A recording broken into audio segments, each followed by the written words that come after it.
আল্লাহর নবীর কাছে এসেছিল।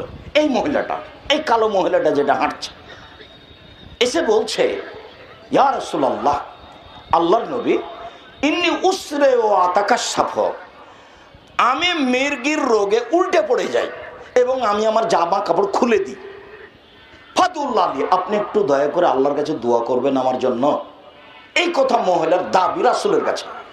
তখন আল্লাহ রাসূল বলছেন, ইনশাতে সাবিরতে আলাকিল জান্নাহ, শোনো, তুমি যদি এই অসুখ বিসুখের উপরে ধৈর্য ধারণ করতে পারো তাহলে তোমার জান্নাত।